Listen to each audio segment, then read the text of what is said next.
नमस्कार दोस्तों। मैं उम्मीद करता हूं कि आप सभी ठीक ठाक होंगे और पढ़ाई ठीक ठाक चल रही होगी। दोस्तों,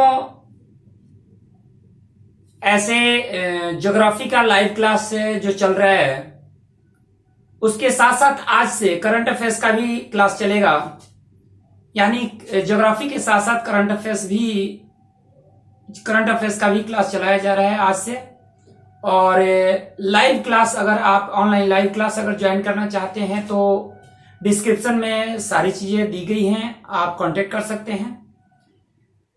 पिछले वीडियो में हम लोग जो पढ़ रहे थे उसमें हम लोग देखे थे भारत के केंद्र शासित प्रदेश में लक्षद्वीप और अंडमान निकोबार द्वीप के बारे में हम लोग देख रहे थे।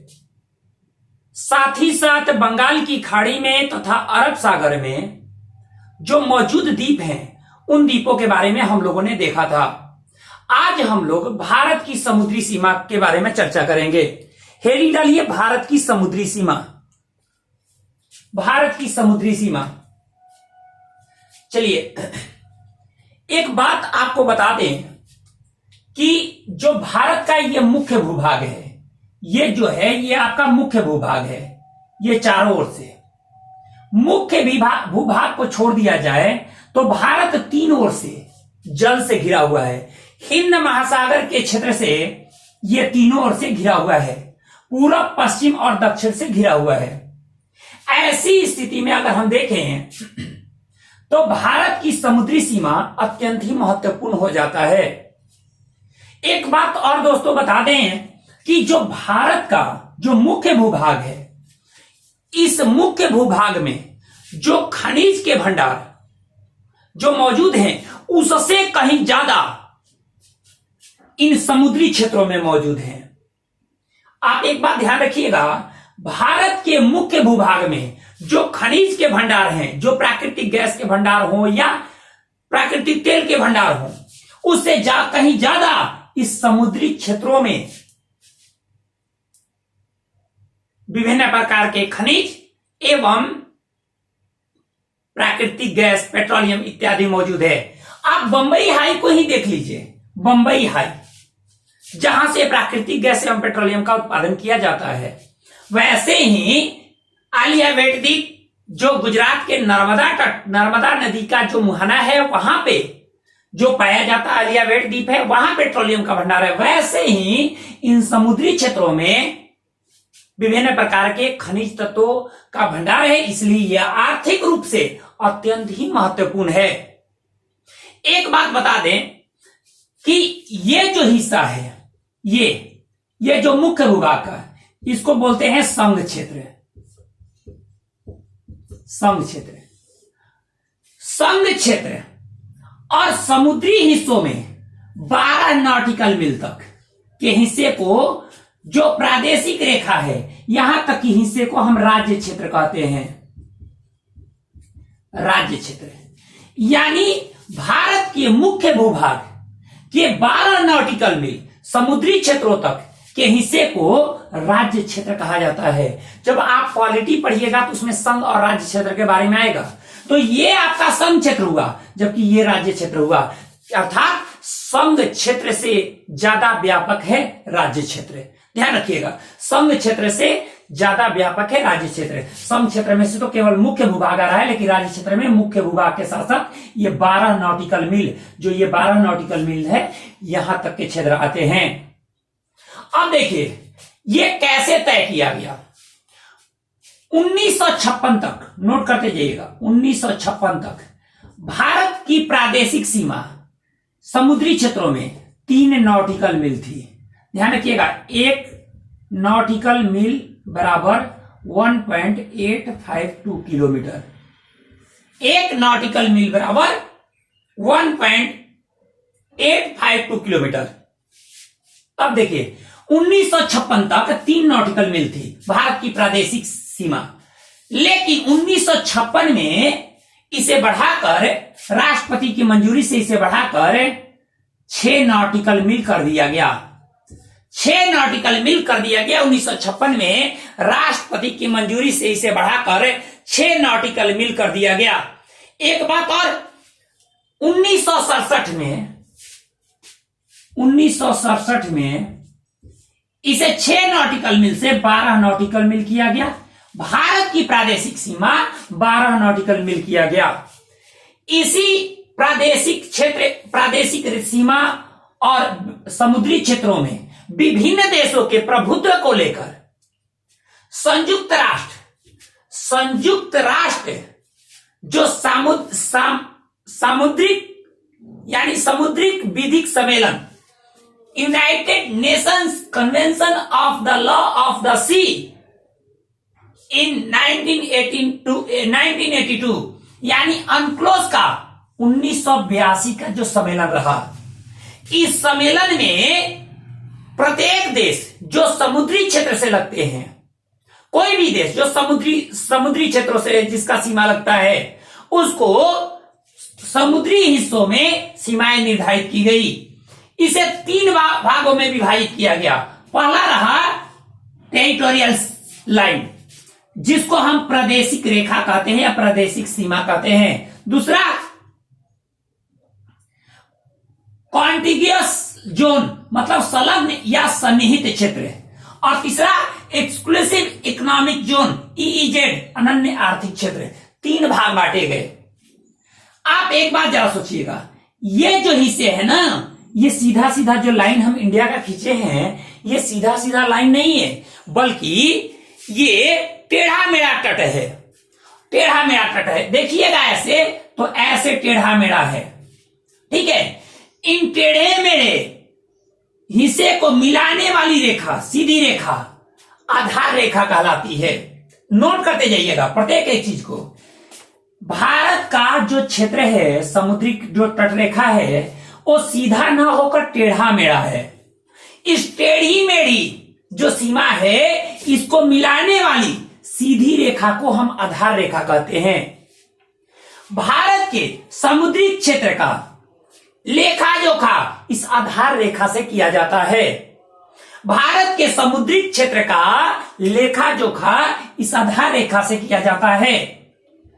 इस आधार रेखा से 12 नॉटिकल मील तक के क्षेत्र को प्रादेशिक सीमा कहते हैं या टेरिटोरियल लाइन के नाम से जाना जाता है, जिसको राज्य क्षेत्र कहा जाता है। इस आधार रेखा से 24 नॉटिकल मील तक के क्षेत्र को कॉन्टिगियस जोन या संलग्न क्षेत्र कहा जाता है, जबकि इस आधार रेखा से 200 नॉटिकल मील तक के क्षेत्र को ईईजेड यानी एक्सक्लूसिव इकोनॉमिक जोन के नाम से जानते हैं, अर्थात अनन्य आर्थिक क्षेत्र कहा जाता है। ये चीजें, ये 3 भाग बांटे गए किसके द्वारा? अनक्लोज सम्मेलन में 1982 में ये 3 भाग बांटे गए। अब देखिए इसमें किस किस क्षेत्र में क्या क्या अधिकार देश को दिया जाता है, किन किन क्षेत्रों में क्या क्या अधिकार दिए जाते हैं। अब एक बात आती है, पहले हम लोग देखेंगे क्या, पहले हम लोग देखेंगे प्रादेशिक सीमा। पहले प्रादेशिक सीमा, प्रादेशिक सीमा। देखिए जो प्रादेशिक सीमा है उसमें क्या क्या चीजें होती हैं। प्रादेशिक सीमा को देश का राज्य क्षेत्र माना जाता है, यानी राज्य क्षेत्र के हिस्से होते हैं। और प्रादेशिक समुद्री सीमा में इसको समुद्री सीमा कर दीजिए।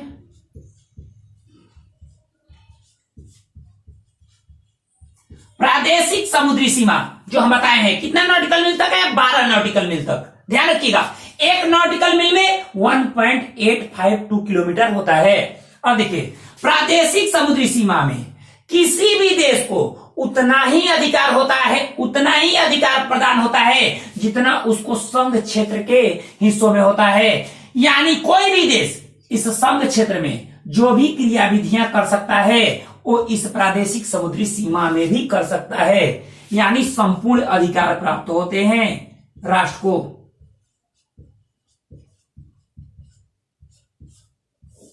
यानी किसी भी राष्ट्र को उसके प्रादेशिक सीमा में उतना ही अधिकार प्राप्त होता है जितना उसको मुख्य भूभाग में जितना अधिकार होता है, मुख्य भूभाग में जैसे मानते हैं सड़क निर्माण, रेल मार्ग या टैक्स वसूलना, जो भी चीजें हैं, प्रत्येक चीजें जो कि इस मुख्य भूभाग में अधिकार राज्य को मिलता है, उतना अधिकार क्या प्रादेशिक समुद्री सीमा में मिलता है, मतलब तट रेखा से 12 नॉटिकल मील तक समुद्री क्षेत्रों में मिलता है।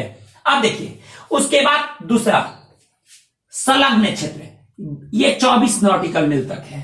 संलग्न क्षेत्र में क्या क्या होता है, दूसरा नंबर डालिए संलग्न क्षेत्र।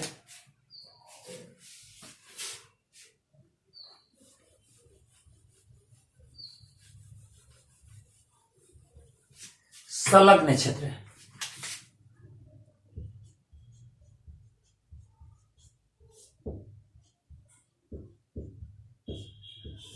अब देखिए संलग्न क्षेत्र में क्या क्या अधिकार है। कोई भी राष्ट्र या राज्य, कोई भी राष्ट्र के लिए संलग्न क्षेत्र में, संलग्न क्षेत्र जो होता है वो कितना तक है, वो है आपको 24 नॉटिकल मील तक। पहला है 24 नॉटिकल मील तक। इसमें क्या क्या अधिकार है, पहला नंबर साफ सफाई करने का अधिकार, समुद्री क्षेत्रों में साफ सफाई रखने का अधिकार है, पहला चीज। दूसरा चीज, पहला नंबर भारत कोई भी राष्ट्र को उसके संलग्न क्षेत्र में पहला अधिकार जो प्रदान है वो साफ सफाई करने का अधिकार प्रदान है। उसके बाद सीमा शुल्क की वसूली,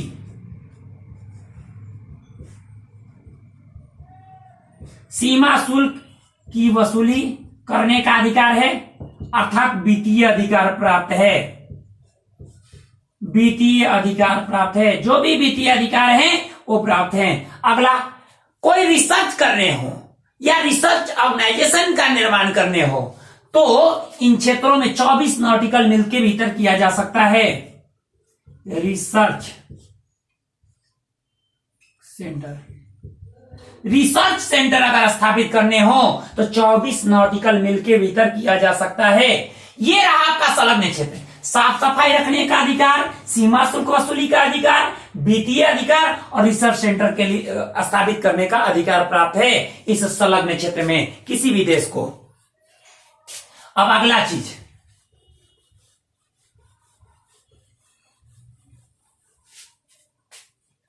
अगला है आपको विशेष अनन्य आर्थिक क्षेत्र।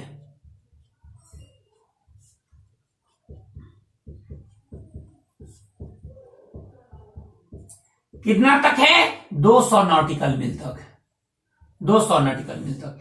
इसमें क्या क्या अधिकार है, किसी भी राष्ट्र को उसके ईजेड वाले क्षेत्र में अर्थात अनन्य आर्थिक क्षेत्र, एक्सक्लूसिव इकोनॉमिक जोन में क्या क्या अधिकार प्राप्त है।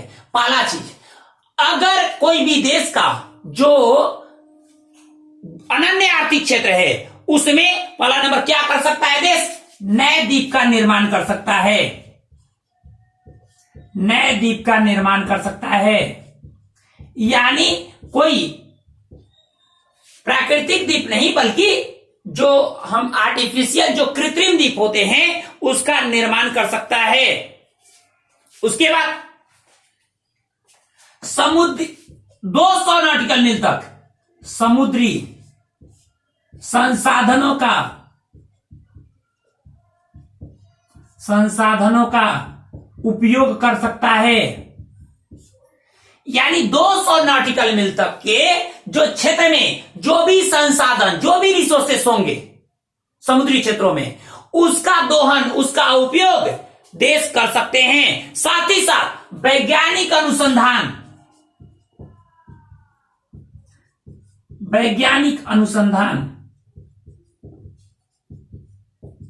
का भी अधिकार प्राप्त है। देखिए, नए द्वीप का निर्माण कर सकता है, समुद्री संसाधनों का उपयोग कर सकता है और वैज्ञानिक अनुसंधान कार्य कर सकता है कोई देश। इंडिया का जैसे है तो 12 नॉटिकल मील क्या हो गया, राज्य क्षेत्र, प्रादेशिक सीमा का, उतना संपूर्ण अधिकार प्राप्त है इंडिया को। जो अधिकार इन क्षेत्रों में प्राप्त है उसको यहां भी प्राप्त है इस प्रादेशिक सीमा में। साथ ही साथ जो संलग्न क्षेत्र है वो कितना तक है, 24 नॉटिकल मील तक संलग्न क्षेत्र है। और इसमें संलग्न क्षेत्र में जो अधिकार प्राप्त है वो अधिकार प्राप्त है इस 24 नॉटिकल मील तक। पहला नंबर, साफ सफाई करने का अधिकार प्राप्त है, सीमा शुल्क वसूली करने का अधिकार प्राप्त है, वित्तीय अधिकार प्राप्त है तथा कोई भी रिसर्च सेंटर खोलने का, अनुसंधान केंद्र खोलने का अधिकार प्राप्त है। 200 नॉटिकल मील जो अनन्य आर्थिक क्षेत्र है उसमें नए द्वीप का निर्माण कर सकता है, समुद्री संसाधनों का उपयोग कर सकता है, वैज्ञानिक अनुसंधान कार्य कर सकता है। अब देखिए, एक ढंग से अगर हम लोग देखें तो पूरा जो हिस्सा है, जो संपूर्ण जो हिस्सा है भारत का, वो कहां तक है? आधार रेखा से 200 नॉटिकल मील समुद्री क्षेत्रों में अनन्य आर्थिक क्षेत्र तक भारत का विस्तार है। एक ढंग से ऐसे देखा जाए तो ये किसने किया था? अनक्लोस में ये तय किया गया 1982 में। अनक्लोस सम्मेलन में 1982 यूनाइटेड नेशन का ये समुद्रिक विधि सम्मेलन था जिसमें 1982 में जिसमें ये सीमाएं तय की गई थी। इसको आप एक एक करके प्रत्येक चीजों को नोट कर लीजिएगा। और इसके बाद का जो ये आज के वीडियो में आप लोगों को इतना ही रखेंगे। आप लोगों से मिलेंगे अगले वीडियो में, और अगले वीडियो में हम लोग देखेंगे भारत के जो भौगोलिक स्थिति है उनके बारे, उन सारी चीजों के बारे में देखेंगे। आज के वीडियो में इतना ही, मिलते हैं नेक्स्ट वीडियो में। धन्यवाद।